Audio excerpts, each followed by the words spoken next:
Yes, students, now I'm doing the next topic, manures. Manures क्या होता है? Manure is an organic substance obtained from decomposition of plants and animal waste.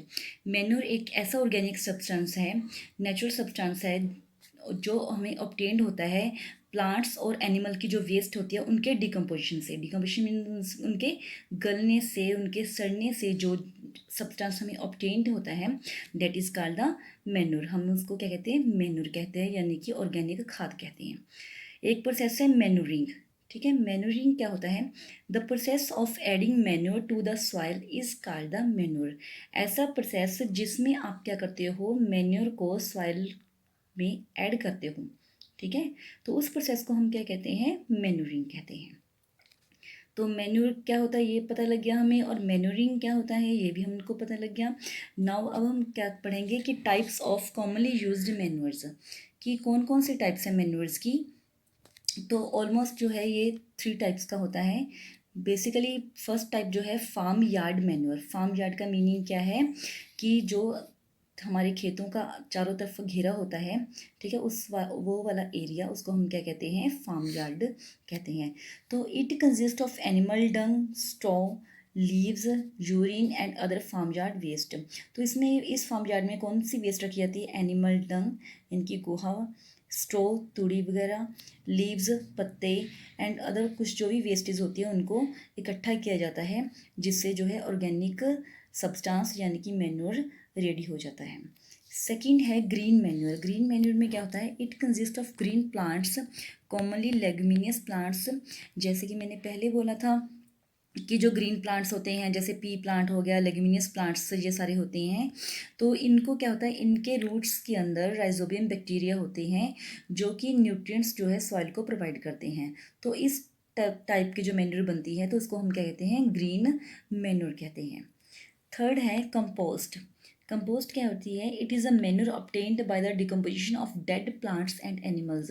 जब कोई plants dead हो जाते हैं, जो एनिमल्स डेड हो जाते हैं, तो जो फार्मर्स होते हैं अपने फील्ड के अंदर एक पिट बनाते हैं। ठीक है, पिट मीन्स एक जो है खड्डा खोदते हैं वो, और उस खड्डे में वो क्या डालते हैं? डेड प्लांट्स, जो भी प्लांट्स डेड हो जाते हैं या कोई एनिमल्स डेड होते हैं उनको वो उनमें डालते रहते हैं। तो कुछ समय के बाद with the help of the micro organism like earthworm, इनकी हेल्प से वो क्या होते हैं? डिकम्पोजिशन हो जाती है उनकी। ठीक है, तो वो डिकम्पोजिशन होने के बाद वो डेड प्लांट्स और एनिमल्स हैं किस में चेंज होने लगते हैं? मैन्योर में चेंज होने लगते हैं। तो ये थर्ड टाइप है कंपोस्ट। ये 3 टाइप्स थी मैन्योर्स की। Advantages of using manure. Manure जो है उसकी क्या क्या एडवांटेजेस हैं, उसके क्या क्या लाभ हैं, तो ये हम पढ़ेंगे। It improve the soil texture. जो मैन्योर होती है वो सॉइल टेक्सचर को इम्प्रूव करती है। सॉइल टेक्सचर मीन्स उसकी क्वालिटी को कह दो, फिजिकल क्वालिटी कह दो। ठीक है, तो उसको जो ये है इम्प्रूव करती है। सेकेंड है it enhance the capacity of the soil to hold water. Enhance means होता है बढ़ाना, तो वो सॉइल की जो है पानी को होल्ड करने वाली कैपेसिटी है उसको बढ़ाती है। सेकंड मैन्योर की ये एडवांटेजेस हैं। Third, it makes soil pores, exchange of gases दस बिकम्स ईजियर। ये सॉइल को पोर्स बनाती है, यानी कि छेकदार बनाती है, जिससे इसमें होल हो जाते हैं सॉइल में, और जो गैसेज की एक्सचेंज है वो ईजी हो जाती है। It increase the number of soil friendly soil microbes. इसकी हेल्प से जो माइक्रोब्स होते हैं, जैसे अर्थवॉर्म वगैरह हो गया, तो वो जो होते हैं उनमें उनके नंबर में इंक्रीज होती है, जिससे जो है मैन्योर और जल्दी बनती है। तो ये भी, और हमें ये भी पता है कि अर्थवॉर्म को हम क्या कहते हैं? फार्मर फ्रेंड भी कहते हैं। ठीक है, तो जो है इनको उनको इंक्रीज करती है। नेक्स्ट टॉपिक आ गया fertilizers. Fertilizers are chemical substance which are rich in particular nutrients. Particular nutrients को कैसे? जैसे कि अब मैन्योर है, मैन्योर में तो सभी तरह के न्यूट्रिएंट्स होते हैं। ठीक है, लेकिन कभी कभी हमारी सॉइल के अंदर कुछ स्पेशली पर्टिकुलर कोई जो न्यूट्रिएंट्स है उसकी कमी हो जाती है, तो हम जो केमिकली सब्सटेंस है फर्टिलाइजर्स, वो हम अपनी चॉइस के अकॉर्डिंग उसको ले सकते हैं कि जिस चीज़ की, जिस न्यूट्रिएंट्स की हमारी सॉइल के अंदर जो है वो डिप्लीशन हुई है, तो वो हम स्पेशली उस फर्टिलाइजर्स को ही जो है परचेज कर सकते हैं। Fertilizers are prepared in factories, factories में ये प्रिपेयर होती है। कॉमनली फर्टिलाइजर्स कौन कौन से हैं? एनपीके, एनपीके का मीन्स, एन का मीन्स नाइट्रोजन, पी का मीन्स फॉस्फोरस, के का मीन्स पोटाशियम। ठीक है, पोटाशियम का जो एलिमेंट सिंबल है, वो एलिमेंट का सिंबल है वो क्या है? के है। तो इनका इसको हम कहते हैं एनपीके फर्टिलाइजर्स। कुछ यूरिया और भी हैं, जैसे urea, CAN calcium ammonium nitrate, diammonium phosphate. तो ये सभी क्या है? फर्टिलाइजर्स हैं। Now advantages of using fertilizers, इसकी क्या क्या एडवांटेज है फर्टिलाइजर्स की? एक तो ये हैंडल, इजी टू हैंडल करना इनको इजी होता है, स्टोर करना इजी होता है, ट्रांसपोर्ट करना यानी कि एक जगह से दूसरी जगह ले जाना जो है बहुत इजी होता है। Second point, they are not bulky in comparison to the manures, manures के कंपेरिजन जो बहुत ज़्यादा भारी नहीं होता, ठीक है, और ईजी टू ट्रांसपोर्ट करना इजी होता है इसको। They provide the specific nutrients to the soil, ये सॉइल को स्पेसिफिक न्यूट्रिएंट्स जो है प्रोवाइड करता है, जिस सॉइल में जिस न्यूट्रिएंट्स की भी कमी है तो ये वही न्यूट्रिएंट उसको प्रोवाइड करता है। They are concentrated source of soil nutrients, तो ये बहुत ही concentrated source of soil nutrients का है, यानी कि जो सॉइल के न्यूट्रिएंट्स हैं, ठीक है, उसका एक बहुत ही अच्छा सोर्स है, बहुत ही घना सोर्स है। ठीक है।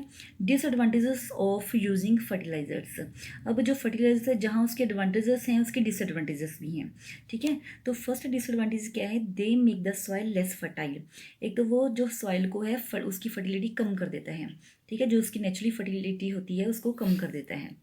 दूसरा, they are the source of water pollution, ये वाटर पोल्यूशन का भी कारण बनता है। वाटर पोल्यूशन का कारण कैसे बनता है कि जैसे जो भी फर्टिलाइजर्स हम फील्ड के अंदर डालते हैं तो आफ्टर इरिगेशन या आफ्टर रेन के बाद वो पानी के साथ साथ, जब पानी जो रेन का है ग्राउंड वाटर में मिक्स होता है जाकर, तो साथ में ये फर्टिलाइजर्स भी इसके साथ मिक्स होते हैं जो वाटर को पोल्यूट करते हैं। तो ये दो इसकी डिसएडवांटेजेस थी। तो आपको क्या करना है कि मैन्यूर्स और फर्टिलाइजर्स में डिफरेंस जो है आपको ये अपनी नोटबुक में लिखना है। And I am also giving the some exercise questions, then do yourself. There are the 6 questions, there are the 6 questions in exercise, and you can do first, second, third, leave fourth and fifth, and then do the 6 question. आप ये 4 questions हैं जो 6 में से ये कर सकते हो। 4 और 5 जो क्वेश्चन है ये हम नेक्स्ट टॉपिक जब रीड कर लेंगे तो उसके बाद ये क्वेश्चंस आपसे सॉल्व हो जाएगा। Thank you. Today I am doing an activity to find out which seeds are good and healthy. Then I take the some grains in a bowl and take some water in a glass.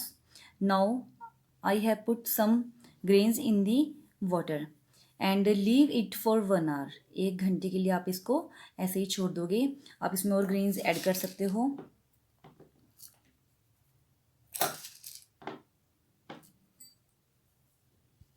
Now observe the seed after 1 hour. You observe कि जो कुछ seeds हैं वो जो है water के ऊपर ही float कर रहे हैं। Are you seeing? Some grains are floating on the water and rest of grains are settled at the bottom. कुछ जो है बॉटम पे सेट हो गए हैं। तो आपको ये मैं बता दूं कि the seeds which settle at the bottom are good for sowing because these are healthy seeds, and the seeds which are floating on the water these are unhealthy seeds. ऐसे जो है हम unhealthy और healthy seeds को separate कर सकते हैं। Do this activity at your home. Thank you very much.